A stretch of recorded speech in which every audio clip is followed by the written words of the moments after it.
Hey, what is up, guys? Welcome back to another video. I hope this reaches you all well. I'm filming this on Thanksgiving Day, actually in a Target parking lot, and you can actually see, I don't know if you can see those people in front of the Target over there in front of GameStop. There is already a line forming on Thanksgiving Day at 3 p.m. of people trying to get Xbox Series X and PS5, which is kind of sad, honestly. It's like 3 p.m. on a fucking Thanksgiving Day. I don't know why you would be trying to get a video game console, but to each his own, I guess. So I wanted to jump in and give you my thoughts on the Batman. I ran this Twitter sort of post a couple of days ago, and I asked people, if you could only see one film, if you could only see Spider-Man No Way Home or the Batman, which would you see? And it got like thousands of likes. A bunch of people were quote tweeting it, and it sort of set the community ablaze with debate.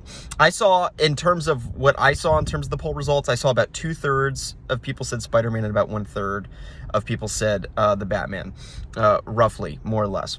And that doesn't really surprise me, but I will say this, and the topic of this video obviously is about how my thoughts on the Batman have changed. So putting aside the poll for a second, I'll get back to that.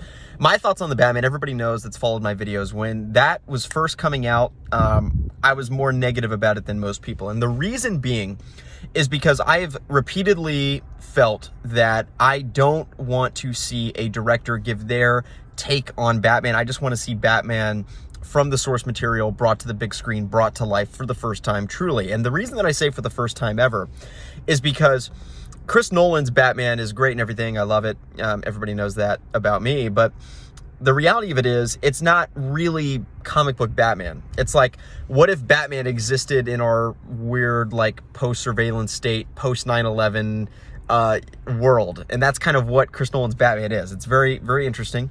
1989 Batman literally blows people up with grenades. The Batman in Batman v Superman also blows people up with airstrikes. I mean, literally, like, it's even crazier than the 1989 Batman in terms of killing. Obviously, if you're familiar with the canon, since post-1941, Batman is not killed in canon in DC Comics. So regardless of what you might read on Google, look it up. The DC editor in 1941 made that policy regarding Batman. So, you know, and not that I am mad at you if you like Batman that kills people. I felt that I want to see Batman brought to life from the comic books, and I don't think we've gotten that really in the last several decades. That in and of itself, I guess, is a hot take, but that's the way I see it. And, you know, I think that when I first saw this trailer, again, I got the vibes, the very first trailer dropped. I got the feeling that this was very much so Matt Reeves' take on Batman. You know, they were taking some creative liberties with the villains, clearly. They're not incorporating, and this is the biggest thing for me, is that we've not really seen the Bat family done correctly in live action. Obviously, we got it in 1997, kind of, but that was a catastrophe, to put it lightly. What we need to see, in my opinion, is I want to see, like, Dick Grayson, Barbara Gordon, Tim Drake, maybe Stephanie Brown, I guess, and all of these characters brought to life on the silver screen, which we've never seen before in live action.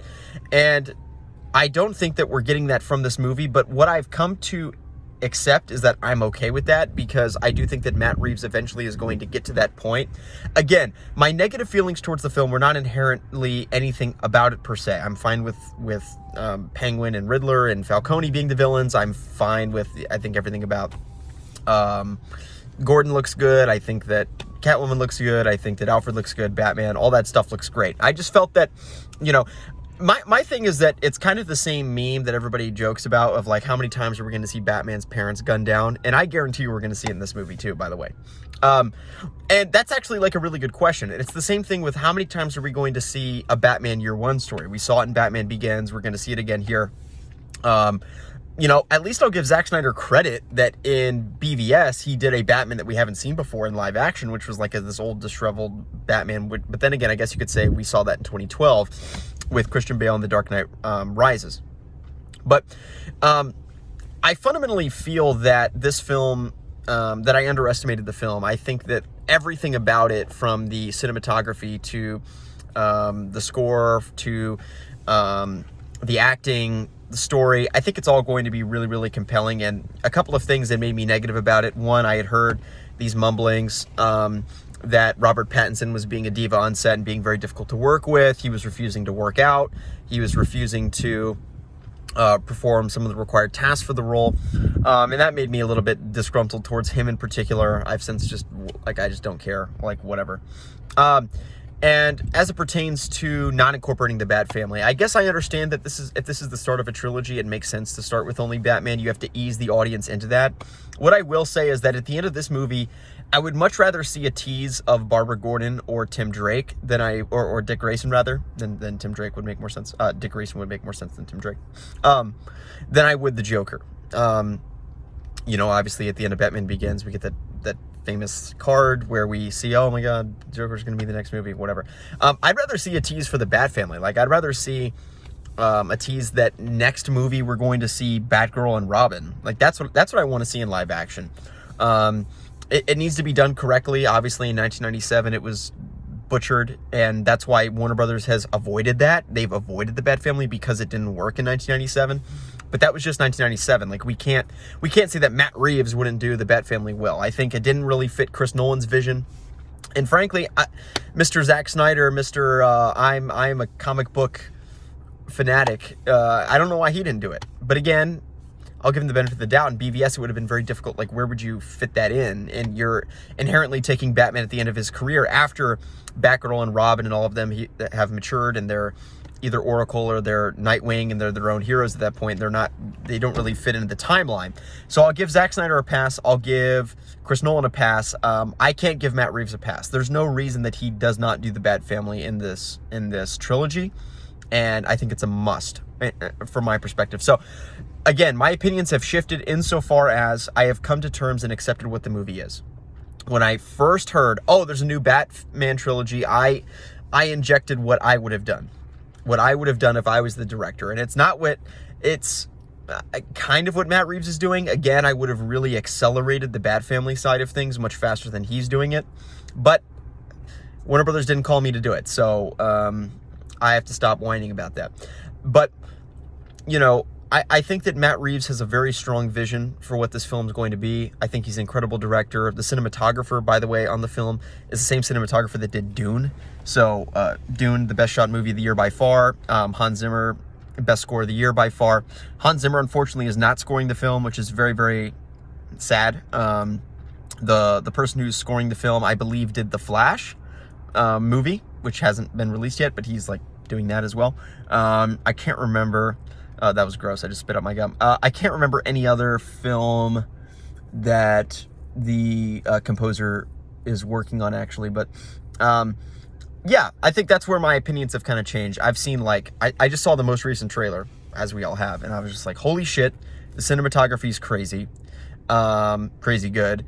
This looks really, really well done in every way. The acting looks incredible. The story looks fantastic. So I just need to, basically what I had to do, I think, is I had to remove my expectations of what I would have done if I was in charge.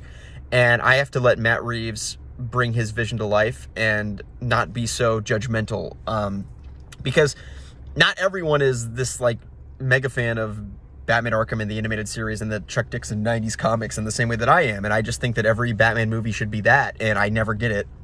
And have never gotten it for decades, but I have to understand that that's kind of an unreasonable expectation to ask for mainstream audiences to be served this niche fan following of Batman as a character, because fundamentally, the Batman Arkham games, yes, are super popular. The Chuck Dixon 90 comics have this huge following, and the animated series is super popular, but not in the grand scheme of things of the entertainment industry at large.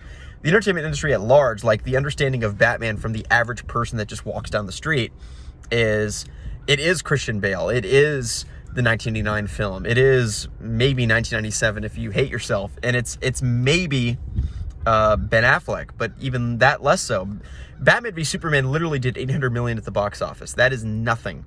That is nothing in the grand scheme of Avengers Endgame and the grand scheme of things of Avatar, even of the mass populace appeal of these franchises. That's really important to consider.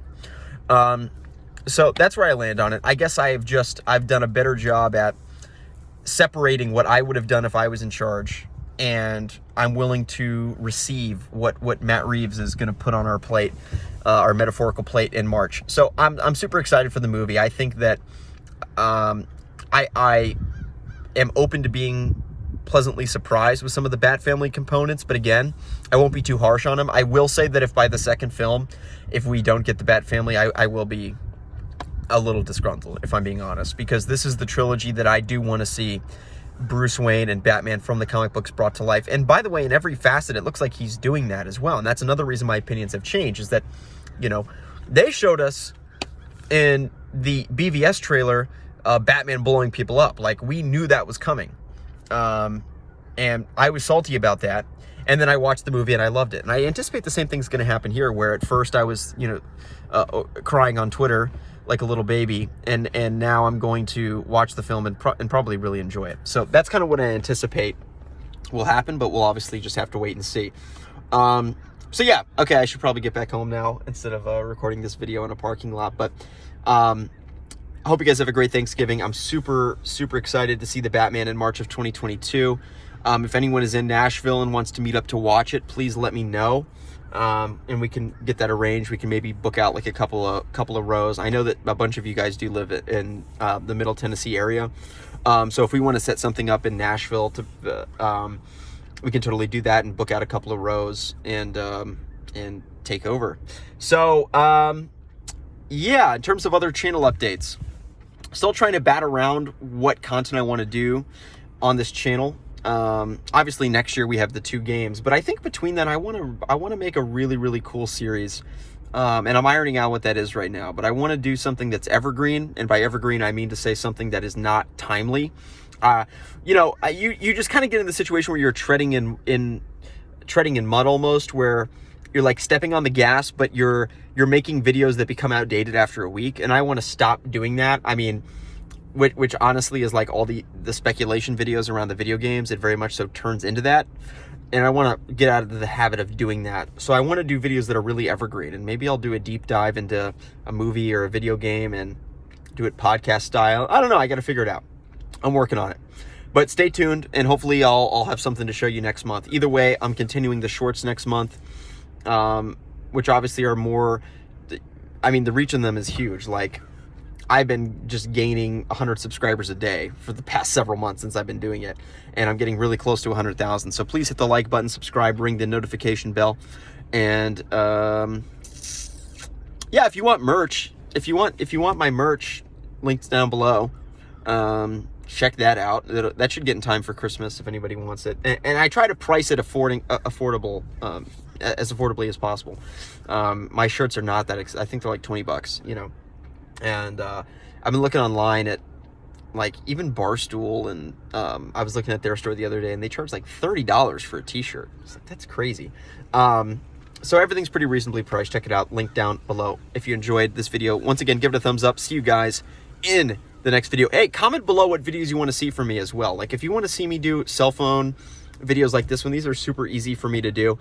What I was thinking about doing and what I was telling you about are more like high production value, like really hour-long podcasts. But if there are any ideas that you have, please share them down below. I am all ears, and I'd love to get your feedback, thoughts, and feelings on what you'd like to see me do. So thank you guys again. See you all in the next video. Peace out.